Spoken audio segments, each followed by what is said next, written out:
राधे राधे बच्चों, आज बायोलॉजी का एक और इम्पोर्टेंट क्वेश्चन लेके आई हूँ मैं, जो आपका सारी बायोलॉजी की क्लासेस के लिए इम्पोर्टेंट है और कॉम्पिटेटिव एग्जाम के लिए भी। ठीक है, तो उसमें पूछा जाता है कि सेंट्रोमियर की पोजीशन के आधार पर आप क्रोमोसोम को समझाइए। ठीक है, तो सबसे पहले तो समझिए कि जो क्रोमोसोम का स्ट्रक्चर है वो दो क्रोमेटिड्स से मिलकर बना होता है, मीन्स दो भुजाओं से मिलकर बना होता है। और ये क्रोमेटिड्स जो आपस में ज्वाइंट होती हैं उनको हम उनको बोलते हैं हम लोग सेंट्रोमियर। ठीक है, उसको हम क्या बोलते हैं? सेंट्रोमियर। अब सेंट्रोमियर की पोजीशन के आधार पर हम किस किस तरह से नाम समझ सकते हैं।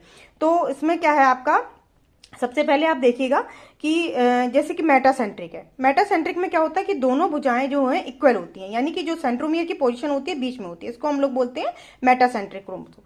और सब मेटासेंट्रिक में क्या होता है कि ये अनइक्वल होती हैं। इसमें एक भुजा आपकी छोटी होगी और एक भुजा बड़ी होगी और बीच में सेंट्रोमियर होगा, तो इसको हम बोल देंगे सब मेटासेंट्रिक। और एक्रोसेंट्रिक में क्या होता है कि एक छोर पर सेंट्रोमियर होता है, जिसमें एक भाग छोटा होता है और एक भाग बहुत बड़ा होता है, इसको हम बोलते हैं एक्रोसेंट्रिक क्रोमोसोम। टीलोसेंट्रिक में एक छोर में सेंट्रोमियर होता है। टीलोसेंट्रिक क्रोमोसोम में क्रोमेटिड्स के एक छोर में क्रोमोसोम सेंट्रोमियर होता है, इसको हम बोलते हैं टीलोसेंट्रिक।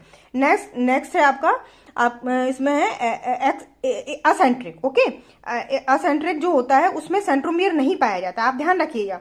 जिसमें सेंट्रोमियर नहीं पाया जाता उसको हम बोलते हैं एसेंट्रिक। ठीक है, तो अब आप ये ऑब्जेक्टिव क्वेश्चन, लॉन्ग क्वेश्चन, सब में आप सेंट्रोमियर की पोजीशन के आधार पर क्रोमोसोम किस किस तरह के होते हैं आपको उसको समझ के इसके आंसर्स दे सकते हैं। ये कॉम्पिटेटिव एग्जाम में भी पूछा जाता है आपका, और आपका 12th और सारी बायोलॉजी क्लासेस में इंपॉर्टेंट है। आपको मेन चीज याद रखनी है कि इसमें जो दोनों क्रोमोसोम के जो दोनों क्रोमेटिड्स हैं उनको जोड़ने का काम क्या करता है? सेंट्रोमियर करता है। ठीक है, तो क्रोमेटिड्स में जो सेंट्रोमियर की जो पोजीशन होती है उसके आधार पर हम इसको एक्सप्लेन कर सकते हैं कि वो मेटासेंट्रिक है, सब मेटासेंट्रिक है, या फिर जिसमें नहीं पाया जाता है वो एसेंट्रिक होता है। ठीक है, तो आप इसको डायग्राम की हेल्प से बहुत अच्छे से इसको समझ सकते हैं और इसके आंसर्स को बहुत अच्छे से दे सकते हैं।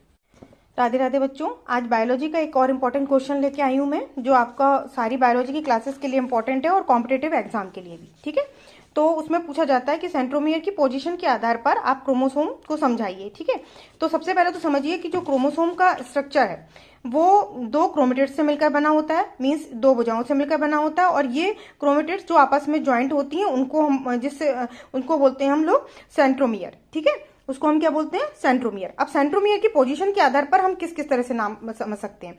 तो इसमें क्या है आपका, सबसे पहले आप देखिएगा कि जैसे कि मेटासेंट्रिक है। मेटासेंट्रिक में क्या होता है कि दोनों भुजाएं जो हैं इक्वल होती हैं, यानी कि जो सेंट्रोमियर की पोजीशन होती है बीच में होती है, इसको हम लोग बोलते हैं मेटासेंट्रिक क्रोमोसोम। और सब मेटासेंट्रिक में क्या होता है